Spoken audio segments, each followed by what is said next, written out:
tell us what some of the changes are that you guys are trying to implement into Dead Space 2 compared to Dead Space 1? Yeah, so Dead Space 2, we're really trying to just take everything up to the next level. Yeah. We've had about a year and a half, 2 years now. We've listened to a lot of feedback from our fans, a lot of things they want to see improved and brought up, and we've really been focusing on that. So Zero G is all new, completely revamped. You'll be able to move around in full three-dimensional space in Zero G. Isaac's going to have a lot of variety of suits, so you'll see like some of the thrusters on his suits that help him propel around Zero G. The setting for this game is on a space city called the Sprawl. It's this massive city that has a huge variety of different locations, so you're no longer on one kind of monochromatic looking spaceship.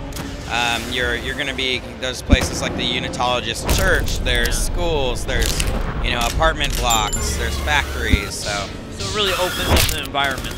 Yeah, I mean the environments are you're gonna come into areas that are gonna look really vast and not just kind of the hallway corridors. There'll be plenty of those as well because those are really good horror moments for us. Well, I'm kind of wondering how is that going to work with the scare tactics of the game, because part of the reason the first Dead Space was so frightening was because you kind of get that feeling that you're kind of in this condensed area and kind of claustrophobic feel. That claustrophobic feel is not going away. There's going to be plenty of moments like that, and it wouldn't be Dead Space if it wasn't a horrific experience. Yeah. For the people who played the first Dead Space, it kind of ended in a way where you felt like that was the end, period. I mean, how are you trying to move that forward? Well, we're not really telling fans about that. We don't want to spoil it. But, the fact remains that Isaac is a character in Dead Space 2. This time he's on a different setting. 3 years have passed since the events of the first game.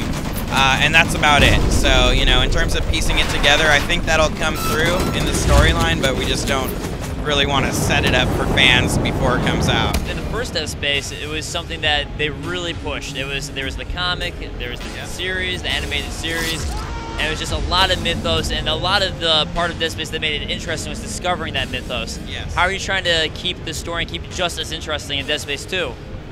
We're doing all that stuff again. I mean, we're going big with that. We've got a lot of fiction extensions that we're taking outside the game to kind of tell the story of what's going on in this universe, because it's so much bigger than just Isaac's story. When are you looking to release Dead Space 2? Dead Space 2 is coming out January 25th, 2011.